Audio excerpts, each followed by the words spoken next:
আসসালামু আলাইকুম। আশা করি আপনারা সবাই ভালো আছেন। ব্যাকবন স্কুলের পক্ষ থেকে আপনাদের স্বাগত জানাচ্ছি। আজকে আমরা আলোচনা করব বিশ্ববিদ্যালয় ভর্তি পরীক্ষার রিটেন পার্ট নিয়ে।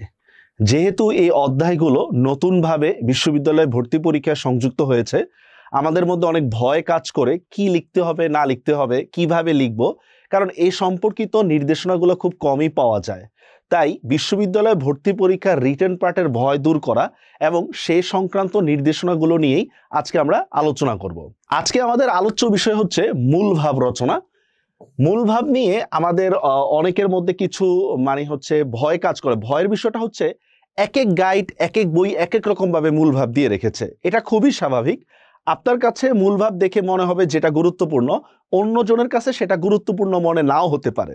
তবে কিছু বেসিক স্ট্রাকচার যদি আপনারা ফলো করেন, তাহলে সবার মূল ভাবের মধ্যে ভিন্নতা থাকলেও আপনারা কিন্তু নাম্বার ঠিকই পেয়ে যাবেন।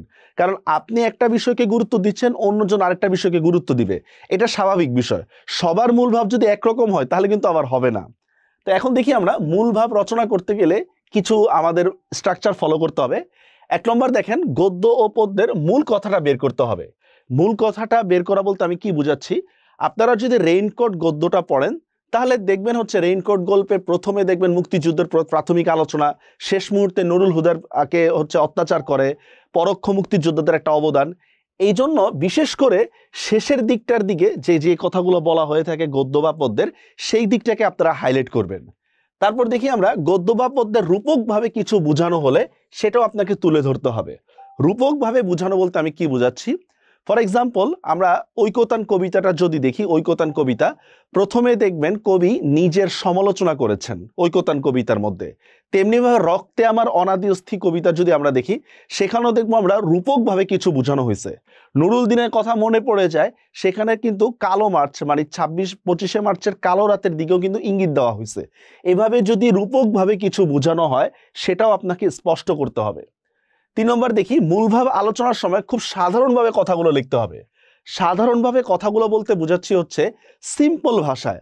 আপনি একদম খুব কঠিন কঠিন ওয়ার্ড ব্যবহার করলেন, কিংবা আপনি যা মূলভাব লিখেছেন সেটাই অন্য কেউ বুঝলো না, এভাবে লিখলে হবে না। আপনাকে খুব সিম্পলি লিখতে হবে। যেমন আপনারা দেখবেন প্রত্যেকটা গদ্য বা পদ্যের শেষে দেখবেন সিম্পলি কিন্তু এগুলো নিয়ে লেখা রয়েছে, যে সাধারণ ভাষায়। কিন্তু এখানে কিন্তু ভুলেও কখনো এটা অমুক ছন্দে রচিত, এটা অমুক সেই, তারপর গণতন্ত্র বা কঠিন কঠিন যে ওয়ার্ডগুলো, এই সবগুলো কিন্তু ব্যবহার করা যাবে না। সাধারণভাবে কিন্তু আপনার কথাগুলো তুলে ধরবেন। 4 নম্বর হচ্ছে অপ্রাসঙ্গিক কিছু আলোচনা করা যাবে না। অপ্রাসঙ্গিক আলোচনার বিষয় হচ্ছে, আপনারা যদি নুরুল হুদার রেইনকোটের গল্পটা যদি আমরা দেখি, রেইনকোট গল্পটা যদি আমরা দেখি, সেখানে দেখবেন যে পরোক্ষ মুক্তিযোদ্ধাদের অবদান কিংবা মুক্তিযুদ্ধের সময় ঢাকার কি অবস্থা সেটা তুলে ধরা হয়েছে। এখন আপনি যদি এখানে শুধুমাত্র যে কমন কথাগুলো, পাকিস্তানিদের নারকীয় হত্যাকাণ্ড, কোটি কোটি মানুষ মরে গেছে, এগুলো যদি লেখেন তাহলে কিন্তু হবে না। অপ্রাসঙ্গিক বা বাড়িয়ে কিছু লেখা যাবে না। তারপর দেখি, প্রতিটা অধ্যায় শেষে বোর্ড বইয়ের মূলভাব দেখা যেতে পারে। সেটা হচ্ছে কি, একটা ধারণা নেওয়ার জন্য বোর্ড বইয়ের মূলভাব। তবে বোর্ড বইয়ের অনেক মূলভাবের মধ্যে দেখা যায়, বিশেষ করে কবিতাগুলোর মধ্যে ছন্দ তুলে ধরেছেন। আপনারা পরীক্ষার হলের মধ্যে কিন্তু এই ছন্দটা তুলে ধরতে পারবেন না। তবে পরীক্ষায় আরো বিস্তারিত লিখতে হবে। বোর্ড বইয়ের মূলভাবটাই শুধু লিখলে হবে না, এটাকে আরো বিস্তারিত লিখতে হবে, কারণ এখানে আপনার নাম্বার অনেক। বুঝতে পারছেন বিষয়টা? লাস্ট হচ্ছে, বিশেষ করে গদ্য বা পদ্যের শেষের অংশের ব্যাখ্যাটা খুব ভালোভাবে করতে হবে। শেষের অংশের ব্যাখ্যা, বিশেষ করে আমি বলতেছি হচ্ছে পদ্যের, একটা পদ্যের শেষের অংশটাই হচ্ছে সবচেয়ে মূল পার্ট। যেমন ঐকতান কবিতায় আমরা দেখি শেষের প্যারায় গিয়ে উনি কিন্তু একজন কবির আবেদন করেছেন, যিনি জনসাধারণের কথাগুলো তুলে ধরবেন।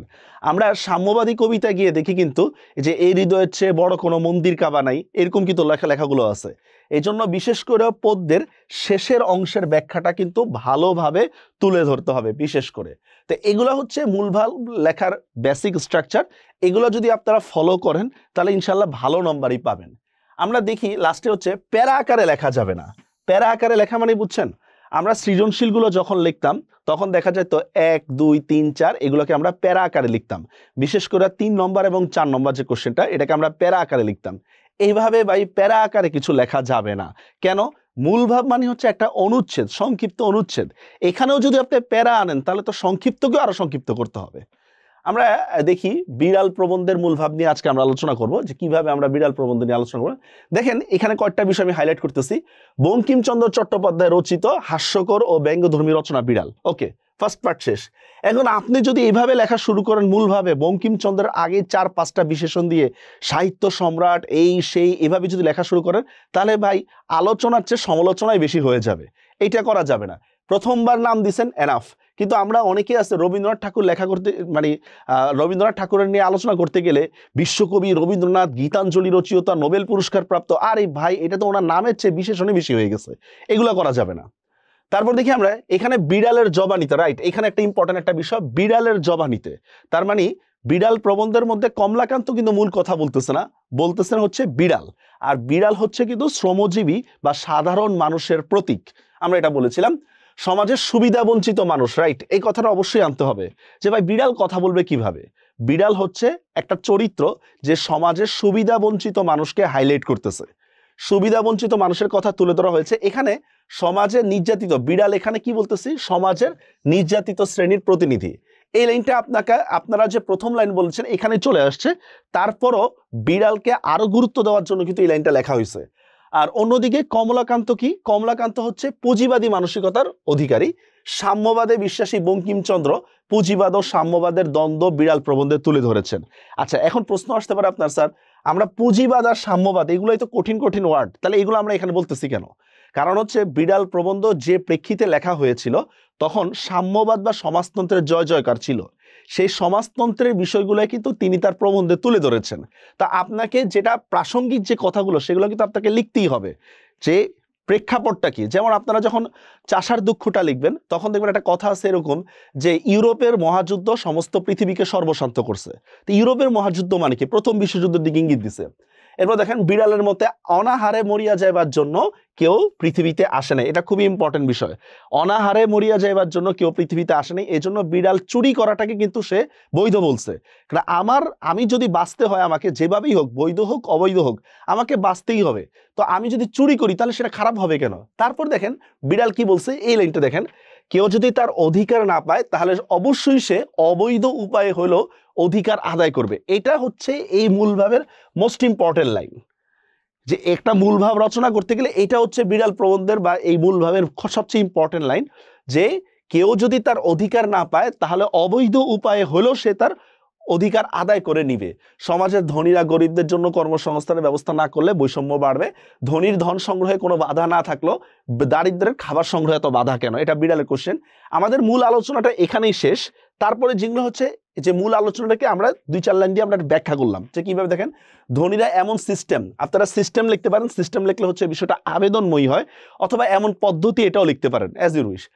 এমন সিস্টেম প্রতিষ্ঠিত করতে চায় যাতে গরিবরা আরো গরিব হয়। কমলাকান্ত পুঁজিবাদী শ্রেণীর মত, এটা কিন্তু মত না, শ্রেণীর মত বিড়ালের উপর প্রতিষ্ঠা করতে চেয়ে ব্যর্থ হয়। তবে শেষ পর্যন্ত কমলাকান্ত বিড়ালের কথায় প্রভাবিত হয়ে সামান্য আহার প্রদান করার প্রতিশ্রুতি দেয়। আপনাদের নিশ্চয়ই খেয়াল আছে, একটা কথা বলেছিল, জলযোগের সময় আসিও সামান্য কিছু আফিম দিব, খেয়াল আছে? তার মানে কি বোঝাচ্ছে, যে বিড়ালের কথায় কিন্তু কমলাকান্ত কনভিন্সড হয়েছে। এটাই এভাবে সাম্যবাদী কথাটা কিছুটা হলো বিড়াল প্রবন্ধে তুলে ধরা হয়েছে, মানে সাম্যবাদের বিজয় বিড়াল প্রবন্ধে তুলে ধরা হয়েছে। তো এটা হচ্ছে একটা মূলভাব লেখার একটা ডেমো আমরা দিলাম। আপনাকে যে ঠিক এভাবেই লিখতে হবে বিষয়টা এমন না, কিন্তু আমরা যে প্রথমে যে নির্দেশনাগুলো দিয়েছি সেগুলো ফলো করে আপনার মনে মনে মনে হয় যে বিষয়গুলো তুলে ধরা দরকার, সেগুলোকে যদি আপনারা এইভাবে 7-8 লাইনে তুলে ধরেন তাহলেই সেটা এনাফ। তো আজকের আলোচনা এখানেই সমাপ্তি। সামনের আলোচনায় আমরা রিটার্নের আরেকটি পার্ট নিয়ে আলোচনা করব। আল্লাহ হাফেজ।